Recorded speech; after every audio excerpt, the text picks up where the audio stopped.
अस्सलाम वालेकुम। Article 19A के साथ अब्दुल्ला मलिक, और आप ये देख रहे हैं program article 19A with Abdullah Malik. और यकीनन हम जो दस्तूर का आर्टिकल 19A इसका जो क्रक्स है, इसकी जो एक रूह है, इसकी जो मंशा है, इसकी जो तारीफ़ ये है कि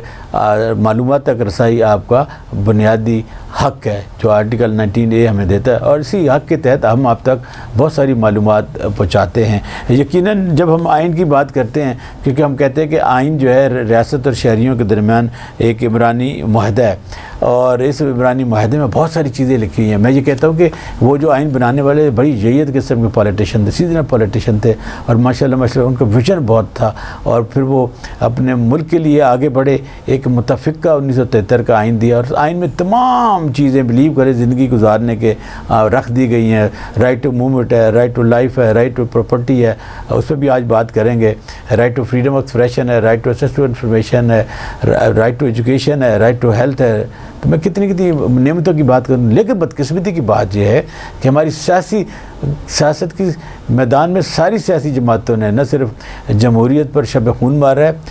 अमरीत तो होती है, उसको तो हम क्या ब्लेम करें, क्योंकि जिन लोगों ने आइन का लफ उठा रखा था, आइन के नीचे काम करती हैं, हम ब्लेम बुनियादी तरफ उनको देते हैं कि वो आपस में हमेशा दस्तों गिरबान रही हैं, जिसका नतीजा जो आज भी अच्छा नहीं निकल रहा। तो आइन तो वो है जिस शहरियों रियासत दौरान आइन एक इमरानी मुआहदा है, एक वो मुआहदा जिसमें कुछ हकूक़ और ज़वाबित शहरियों की तरफ जाते हैं, और बहुत सारी ज़िम्मेदारियाँ रियासत की तरफ जाती हैं। आज भी हम एक ऐसे आर्टिकल की बात करेंगे, क्योंकि रियासत में शहरियों के जो बुनियादी हकूक़ है वो आर्टिकल 38 है, promotion of social and economic well being of the people, कि रियासत जो होगी शहरियों की फ़लाह बहबूद के लिए कोई कसर उठा न रखेगी, बल्कि शहरियों की जो फ़लाह बहबूद है उसके लिए बहुत से इक़दाम करेगी। उन्हें सर्विसेज में जो कोटा मुकर्रर है वो नौकरियाँ मुहैया करेगी, उसमें ये रोटी कपड़ा और मकान जो है ना, ये इस दस्तूर जो पाकिस्तान पीपल पार्टी का स्लोगन भी है, लेकिन उन्होंने भी ये स्लोगन यहीं से मेरे ख्याल लिया कि भुट्टो साहब का दिया हुआ आइन है, तो भुट्टो साहब की पार्टी का एक था कि रोटी कपड़ा और मकान। इस जो 1973 के आइन का जो आर्टिकल 38 है, इसमें भी लिखा है कि रियासत जो हुकूमत वक्त होगी वो शहरियों के लिए न सिर्फ उनकी ज़िंदगी को आगे बेहतर बनाने के लिए, और इसमें बिल्कुल वाज़ेह तौर पर लिखा होगा, इसमें किसी ज़ात की नहीं है, किसी रंग की नहीं है, किसी जिन्स की नहीं है, ये सिर्फ़ और सिर्फ जो पाकिस्तान की शहरी हैं इन तमाम के लिए वो यकसा हकूक़ होंगे बराबरी की सतह पर, जिस आर्टिकल 25 कहता है। और इसमें भी यही है कि रियासत आपकी खाने पीने की अशिया का फराहमी की बात करेगी, आपको जो शेल्टर प्रोवाइड करेगी, आपके लिए फूड फीड का बंदोबस्त करेगी। यहाँ तक कि आर्टिकल 4 है कि आपकी जो रिप्यूट है, आपकी जो एक इंसान का अपना जो एक राय होती है, इंसान के मुतल्लिक अपनी जो ओपिनियन होती है उसका भी ख्याल करेगी, उसके मुतल्लिक भी आपकी बॉडी का भी ख्याल रखेगी, आपको कोई तकलीफ़ ना पहुँचाए। हम अगले प्रोग्राम में उनकी भी बात करेंगे। तो आज हम ये बात कर रहे थे कि दस्तूर का जो आर्टिकल 38 है ये बड़ा है, लेकिन बदकिस्मती से हमारी हुकूमतें न तो ये पढ़ती हैं, जैसे मैंने कहा कि पीस वाले ये मौके पे हमारे जो दस्तूर का आर्टिकल 40 इसको बिल्कुल जिक्र होना चाहिए था कि पाकिस्तान का जो आइन है वो अमन की बात करता है, और लेकिन यह कि हमारी हुकूमतों ने अपनी बात की है, अपनी जमातों की बात की है, अपनी लीडरशिप की बात की है, लेकिन 1973 के इस आइन की बात नहीं की कि इस आइन में भी दर्ज है भाई कि आप दुनिया में अमन के पैगाम फैलाओगे, और इसमें यही दर्ज है आप रोटी कपड़ा मकान। जब ये चीज़ें जो अशिया ज़रूरत की चीज़ें जो फरहमी तक आपकी बात करते हैं, जब विदहोल्डिंग नहीं होने दी जाएगी, ज़ख़ीरत दोज़ी नहीं होने दी जाएगी, जो चीज़ों के जो है मिलावट नहीं होने दी जाएगी, ये सारे का सारा आइन में लिखा हुआ है, ये आपका हक़ है। अगर आपको इस किस्म का क्वेश्चन उठाते हैं, आपके सवाल करते हैं, तो भाई ये आपका बुनियादी हक़ बनता है, क्योंकि रियासत ने ये जिम्मेदारी उठा रखी है कि शहरियों को एक बावकार ज़िंदगी गुजारने का, अपने अकायद के मुताबिक वो कोई किसी भी फ़िक़ा से तल्लुक़ रखते हों, ठीक है, आपकी जो फिर यह कि इस्लामी जो वैल्यूज़ हैं उनको प्रमोट करेगी। बदकिस्मती से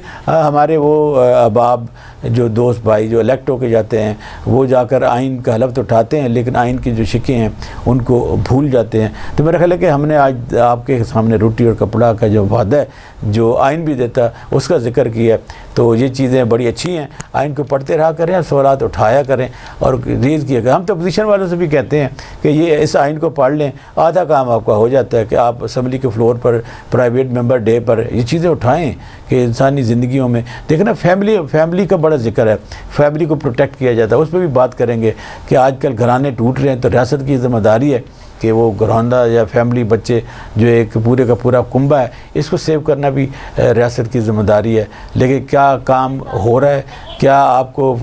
तमाम हकूक़ मिल रहे हैं, ये वो सवालिया निशान हैं जो हम अपनी रियासत के उन इदारों से पूछते हैं कि पाकिस्तान के आइन में जो दिए गए हकूक़ हैं वो पूरे पाकिस्तान के हैं, उसकी हम बात करते हैं। एक आखिर में ये हम ज़रूर बात करेंगे कि जो नैरंग ममारंग बलोच हैं, जो बलूचिस्तान में एक लीडर हैं, उनको आज सज़ा दी गई है। तो हम ये कहते हैं कि सियासी लोगों को सज़ाएँ नहीं होनी चाहिए, किसी को गद्दार दहशतगर्द नहीं कहना चाहिए। सब लोगों को जो सिर्फ कातिल हैं या दहशतगर्द हैं उनको छोड़कर बाकी जो लोग हैं उनको कौमी धारे में लाना चाहिए, क्योंकि ये रियासत ने ज़िम्मेदारी है कि शहरियों को बावकार ज़िंदगी गुजारने का वो एक मौका मुहैया करेगी, उनको सेफगार्ड प्रोवाइड करेगी, आर्टिकल 9 में उनकी ज़िंदगी को प्रोटेक्ट करेगी, तो आर्टिकल 17 में उन्हें मौक़े देगी कि वो सियासी पार्टियों में